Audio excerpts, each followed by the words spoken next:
Welcome to The Kingstonian, a podcast that profiles individuals who are passionate about what they do for a living, about what organization they belong to, or simply passionate about the community they are a part of.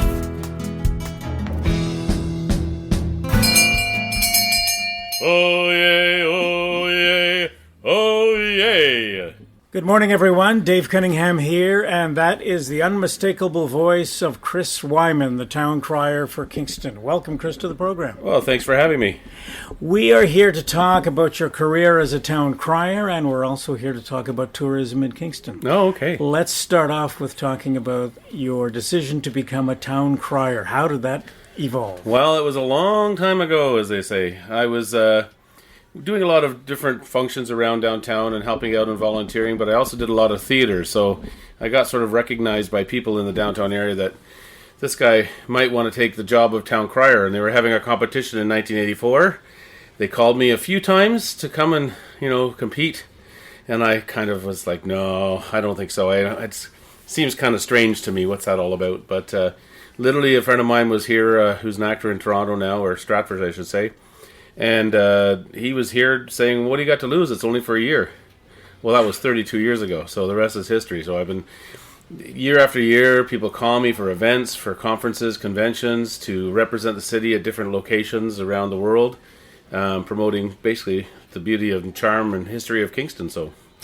So when you sit down to put together a cry, now that's probably something people do not realize, is that you actually compose the cry. I do. I asked for some, information that's pertinent to the event, and then of course I put my own spin on it and put it into a proclamation. And a lot of times, especially for a lot of groups that are coming to visit, I like to use a lot of humor if I can, or at least a little bit of humor, so that they will leave with a smile on their face, or it'll start their day off with a smile at the conference or whatever. So it is all written by me. I did have one guy once who wrote the cry, and he handed it to me before I went on, and in between each line he had jokes written in the cry. So of course I can pretty much go on the fly, and I was able to eliminate the jokes as I was going along, but it's got to be in my own words, because it's hard enough to read something that someone else written, as opposed to what you say, because when you write it yourself, you sort of have a bit of memory behind it. So,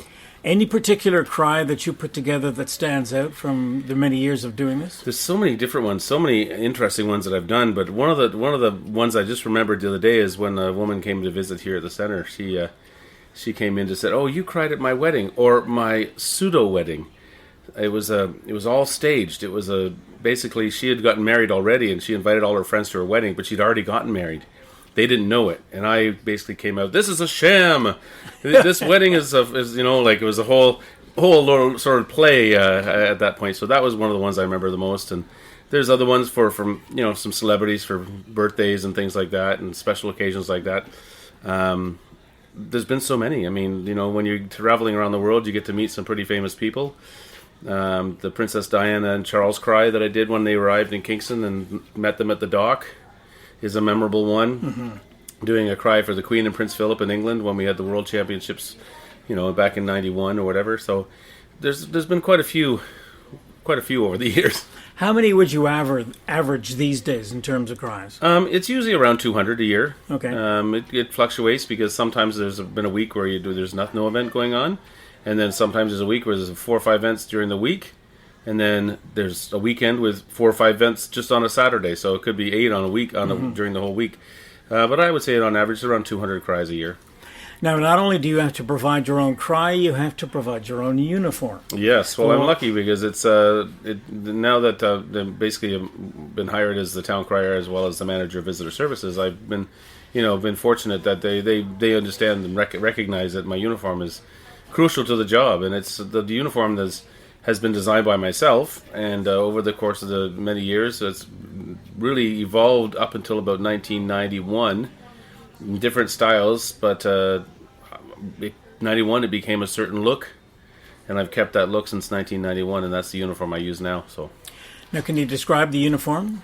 Well, basically, the things that you have done to make it your own? Well, of course, each town crier from each town represents their community, so the uniform has to sort of have some sort of connection to the community. So my uniform is based on the Royal Military College style, as well as Fort Henry, so that any event that I do with RMC or Fort Henry, it's synonymous with Kingston.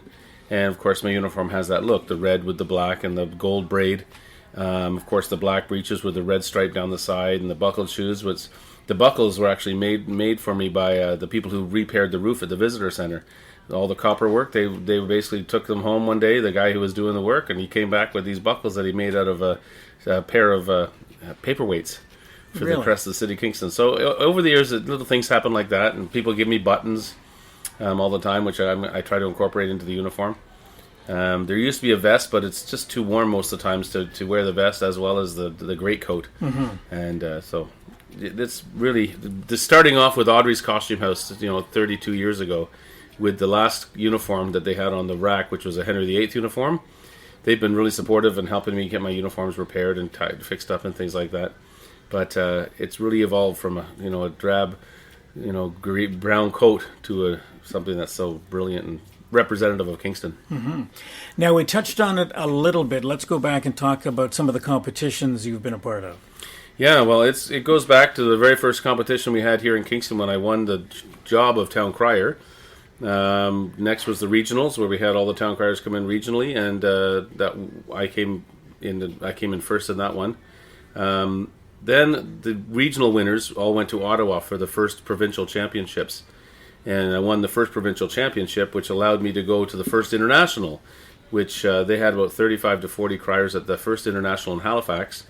And having no knowledge, it was just basically I was looking and trying to steal ideas of all these different criers that some had been doing it already for 20 years prior to me. I came in 15th, so I was pretty happy with that. Not having the skill. But over the course of the many years, there's been a lot of first, seconds, and thirds at provincials, nationals, internationals, North Americans, and of course the World Championships, which are held different locations. The last three, prior to the one in Kingston and New Zealand, was in Chester, England, which I won 3 times. So it was quite an enjoyable event. It gets a lot of press for the city of Kingston, because when you think about the competition, it's two ideas that go through my mind. Is the number one thing is get as much promotion for the city of Kingston as I can, and the second thing is the competition, which is really just for the criers to see, just for our own, see how we're doing against each other. And the best judges for competitions are criers, so they know.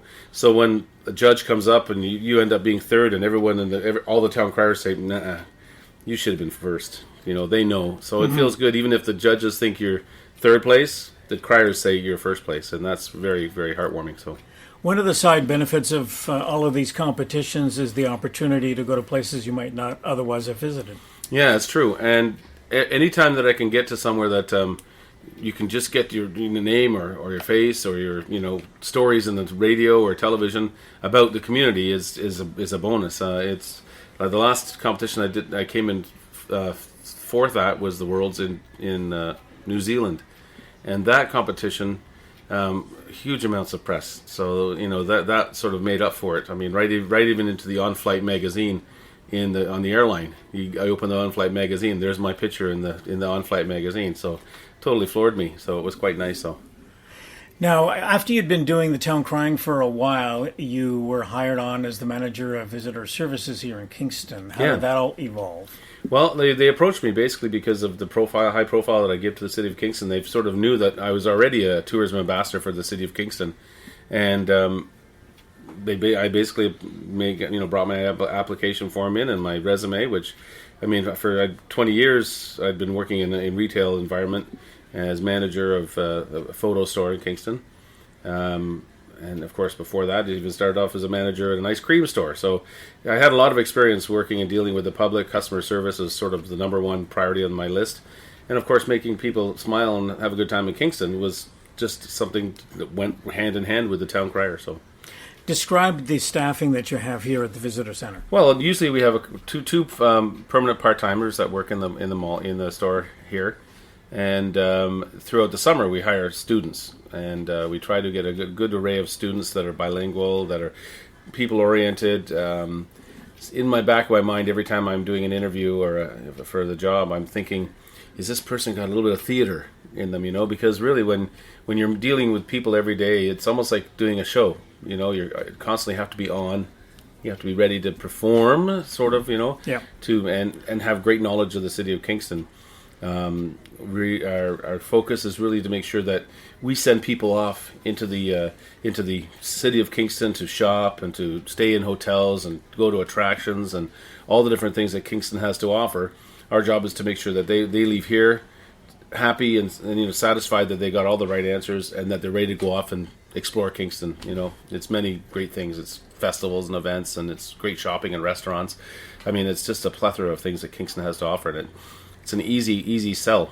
So Those of us who live here may not be aware of just how important tourism is to the city's economy. Oh, it is. It's millions of dollars that come into the city of Kingston because of tourism, and it's the efforts that we put in the last, since I've been here, which is 10 years, to promote Kingston all around the place. I mean, especially New York State, Montreal, Toronto, the regions that people will stop in, the big centers they stop in, but they'll say, having knowledge of Kingston as they're coming through, we got to stop and see this town. So we've done a lot of efforts to try and get people to come here. And now with all the new attractions and things that are happening in Kingston, it's even a more easier sell to get them to stay. Mm-hmm. Because the old expression "heads in beds" and all those things about tourism. It's true. If they have so many options, they'll say, "Gee, we got to stay overnight because we can't do all this in one day." Yeah. And that's what's happened with a lot of our tourism partners have really stepped up their game to help us with that in tourism. And it's fantastic. How many visitors would you estimate drop into the city of Kingston over the course of the year? Well, I don't have the actual numbers for all that yet. They send that out, and it's never always updated like so quickly. But we had this year, through our doors right now, we're around 200,000 people. So just through our doors alone. So if they don't show up here and come to see us, we can't gauge that. But a lot of people. I mean, I think the director of tourism would be the best to probably have those numbers, because I'm really focused on visitor services. So. Now, when I dropped in to tape this particular conversation, I noticed you were talking to one of your guests in French. What other kinds of languages pop up, or people from different countries show up at the door? We get all over the world: German, French, Spanish. We have Russian that comes in, Chinese, Japanese, Korean. All over the world, people come into here. I mean, and we had this year very fortunate, and every year we try to find as many bilingual, trilingual, multilingual staff members, and that can help different languages. And we had a person that spoke Chinese, Spanish, French. French is sort of the most crucial because we're so close to the Quebec, to Quebec, and it's a lot of people coming to Kingston.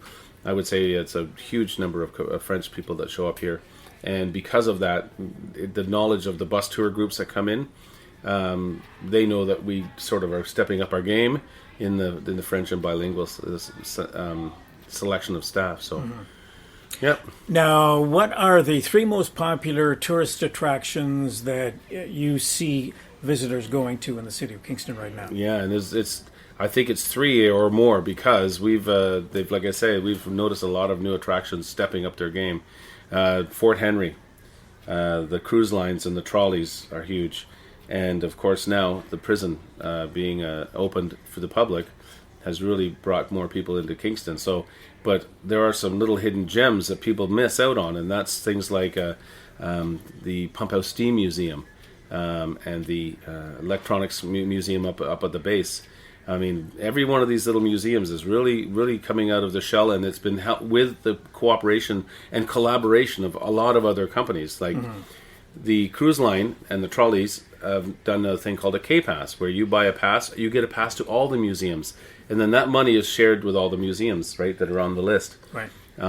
The trolley has a hop-on, hop-off service, which before didn't have it originally. Then it had it just a small scale.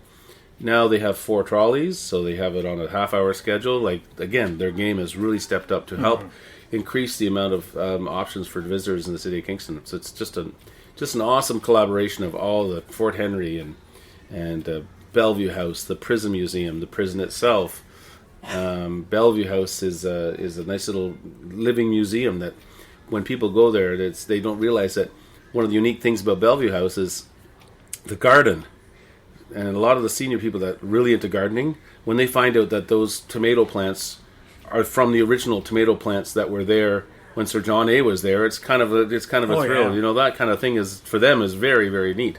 And last year, one of the local pubs, Sir John's Pub, was using some of the fruit and vegetables from that garden to serve at the restaurant. So it was like another little collaboration going on. And I think it's just there's a great tourism community in the city that really, really respects the community and respects each other enough to make these things happen. So, like I say, you asked for 3. There's so many great things. You know, Agnes Etherington Art Gallery.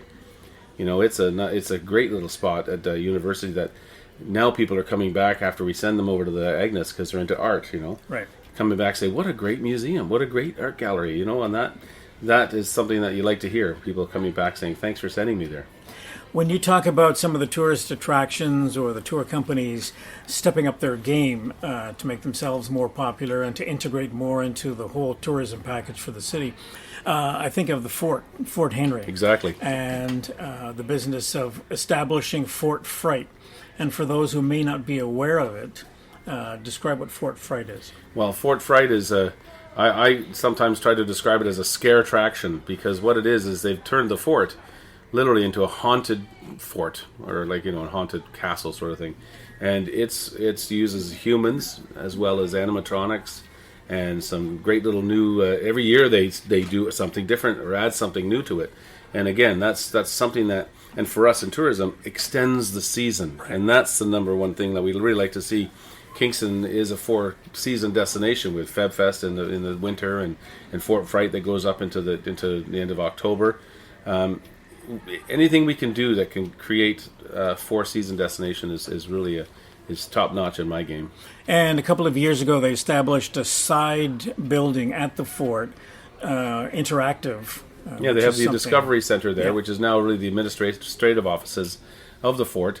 And it's a great venue for not only events like weddings and things like that because of its great view.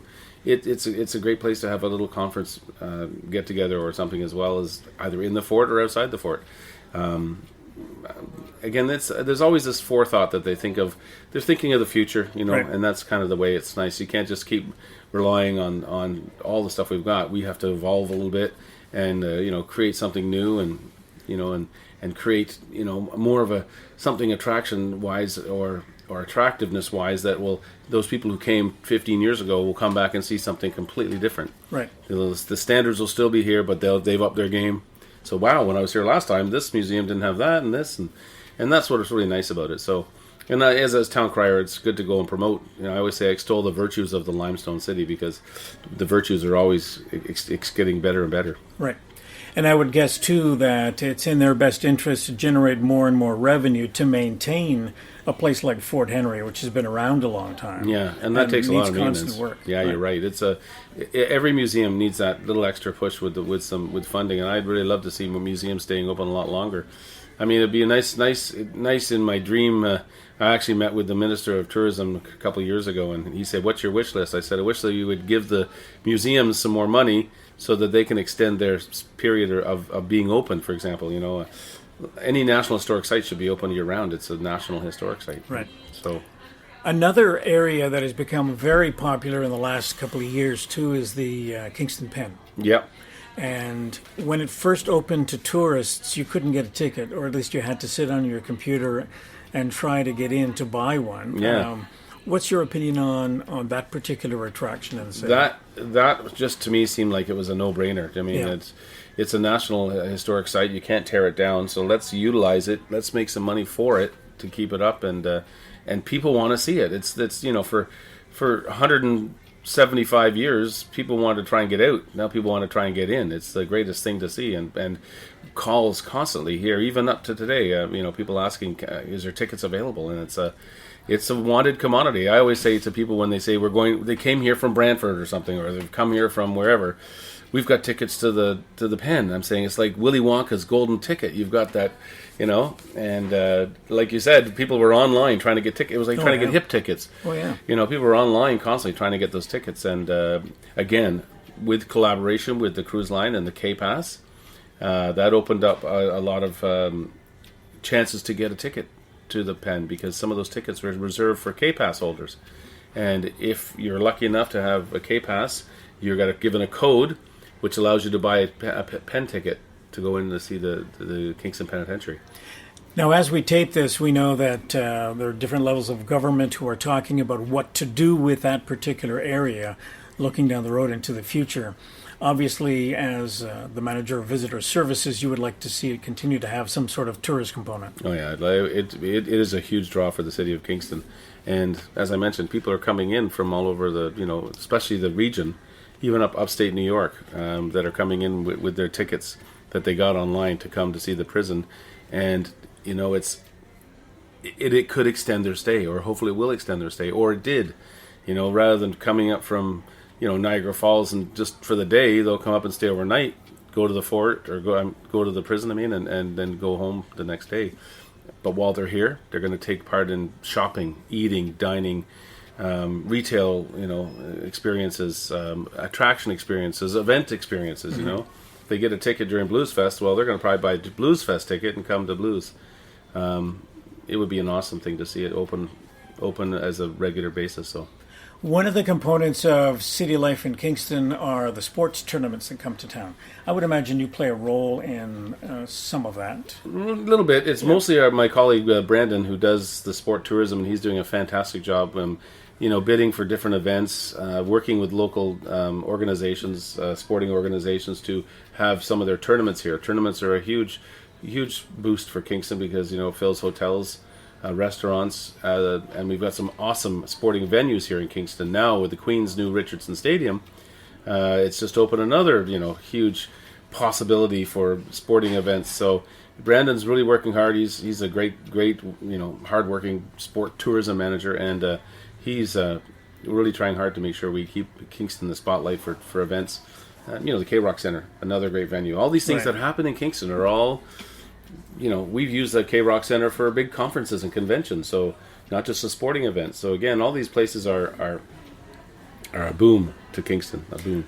One of the things that I've always thought was fairly factual was the fact that there are a lot of people who live in the city of Kingston who have not been to some of the big tourist attractions that are right in your own neighborhood. Mm-hmm. Yeah, we've initiated in the last over the last few years since I've been here, 10 years, we've been doing Tourism Awareness Week, which we try our hardest to get more and more locals to get out there and experience Kingston. Take a look at what Kingston has to offer. Become a tourist in your own town, because it's you have people that come to visit you from all over. If you've got relatives from England or wherever, or even Niagara Falls, that have probably never been to Kingston. And if you know what's going on and you know what sights to see, you can be a great tourism ambassador for your family and friends. So, that's sort of the goal of Tourism Awareness Week, to extol the various different facets of Kingston that people don't get to see on a regular basis. And it's just even in the visitor center, people walking in here, I haven't been in here before. Where are you from? Right. I live in Kingston. Exactly. That's the kind of thing you want to see more of. And it's, for us, it's great to see a happy visitor, because their family knows where to take them and what to do. I noticed that the tourism benefits don't always, or don't apply to just the downtown of Kingston. Oh no, we work as hard as we can to try and get things in all different areas of the city. Again, when the dome was at Westbrook, the Westbrook Dome was built as a possibility for another sporting events, and brings more people into that end. We've got some great accommodations out in the West End, in the East End, in the North End of Kingston, up past the 401. It's just, Kingston as a whole has got a lot of benefits going from east side to the west side of Kingston that we can extol as much as we can and promote through our either our websites, through the events that go on. The music is a good one. They have music all over the city, so we tend to move people around as much as possible and get them into different events and festivals and theater, and they happen, from Portsmouth Village, where we've got the Domino Theater, and it's just it's mind-boggling how much Kingston has to offer. What I've noticed too is that there's more cooperation amongst those folks who are involved in tourism as part of their business, but there's also more and more interplay between the regular retailers who may not be tourist-oriented but see some benefit in helping promote tourism in their own town. I think so, because the whole thing works. It's just like a restaurant. If you have a pub on the corner here and someone opens a pub down the street, you're not so much worried about competition as it's a draw. Mm-hmm. That's why breweries are doing so well right now. Like the Kingston Brewing Company was our only brewery at one time. In recent years, prior to 100 years ago, we had more breweries than you could shake a stick at. But when the Kingston Brewing Company opened up, they were welcoming to other breweries to open. They would even support them by selling their beer at the brewery until they got established. Right, so it's a growing trend, and it's a tourist attraction. Breweries and wineries are. Oh, yeah. People love to go, and it's a taste thing. They want to go see the different tastes of Kingston, and if beer happens to be what you like, that's a great thing for our city. I want to wrap up by asking you to give me 2 or 3 little gems that we haven't talked about in the city that you think people should put on their list of things to do. Okay, so I would say the City Hall is the one that I haven't mentioned already. City Hall has got great tours. They got volunteer tour guides throughout the summer that take you on a tour. They've been really stepping up their game with the actual City Hall information and sites in the City Hall, like the original jail cells. They've really brought that up and put all new displays in there. They've got a new heritage center in the City Hall where if you want to find out more about the history of Kingston, that's something to go see there. The School Museum is a little gem that's up in Berryfield that people don't get a lot to see about, and they should probably check out the Schools Museum. Berryfield itself is very historic, and to have a school museum that goes to the history of education and schooling is a great spot. And the Murney Tower, the tower on Fort Frederick, at Point Frederick, it's the RMC Museum. This year they weren't open this year because they were restoring the tower itself. Mm-hmm. But people are missing out on some great artifacts. The Emperor of Mexico's gun collection is there, and all sorts of other interesting artifacts in that museum on the point of RMC, and it's a little hidden gem that people should check out as well.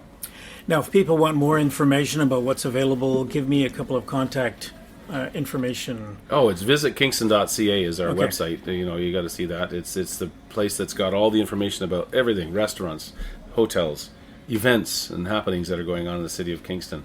It's quite extensive, and we're constantly updating the events calendar. So if you're looking for something to do in Kingston, that calendar is the go-to place.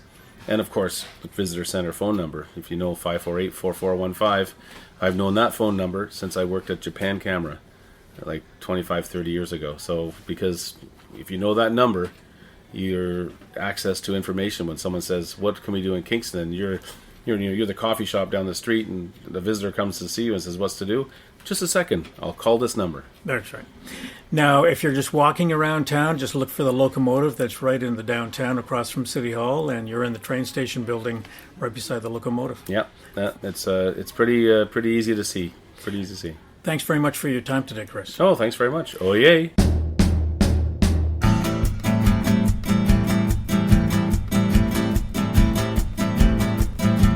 Theme music for the program is Stasis Oasis, a tune written and performed by Kingston musician Tim Aylesworth. If you have any questions, comments, or suggestions about any of our episodes, please send a note to the Kingstonian Podcast Facebook page. This is Dave Cunningham from Kingston, Ontario. Thank you for listening. Until next time.